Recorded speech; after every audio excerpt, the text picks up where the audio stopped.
মম, এই হলো তোমার বৌমা। কি নাম? শিবানীমা। হোয়াট? মা? ওসব নামে আমাকে ডাকবে না, কল মি মম। আর এরকম শাড়ি, শাখা পলা, সিঁদুর পরে সংসেজে কিচেনে কি করছো তুমি? আমাদের মতো হাই সোসাইটি ফ্যামিলিতে কেউ রান্নাঘরে ঢোকে না। আপনাদের এখানকার এই হার্ড ওয়াটারের জন্য আমার চুলটা না রাফ এন্ড ডাল হয়ে যাচ্ছে, তাই এই ডিম আর দইয়ের প্যাকটা বানাচ্ছিলাম। অরুণ বেটা, তুমি কাকে বিয়ে করলে? কোন যুগে পড়ে আছে এখনো? ডিসগাস্টিং। এই মেয়ে, আজ থেকে এটা ব্যবহার করে দেখো। Clinic Plus strength and shine shampoo with egg protein. এসব হোমমেড প্যাক একে তো টাইম কনজিউমিং, তার উপরে মেসি, বাট এই শ্যাম্পুটা ইউজ করলে তুমি এগস এর সেম বেনিফিটস পাবে উইদাউট এনি ঝঞ্ঝাট। প্রোটিন রিচ ফর্মুলা হেয়ারে স্ট্রেংথ প্রোভাইড করে আর হেয়ারে ন্যাচারালি শাইন অ্যাড করে, অ্যান্ড এটা suitable for all hair types.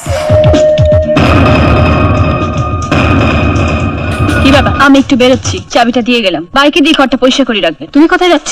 আমাকে আজকে একটা পার্টি অ্যাটেন্ড করতে হবে। বিউটি পার্লার গিয়ে বন্ধু বান্ধবদের নিয়ে সোজা পার্টিতে চলে যাব। রাতে রান্নার কি হবে? আমি ডিনার করে আসবো। আমি আমাদের কথা বলছি। That's your problem daddy. তাছাড়া এবারে পুরো রান্নাঘরে ঢুকবে কেন? তারা ক্লাবে যাবে, পার্টি করবে, তবেই না আপনাদের সোসাইটিতে সম্মান বাড়বে। তার মানে তুমি রান্না করবে না? না।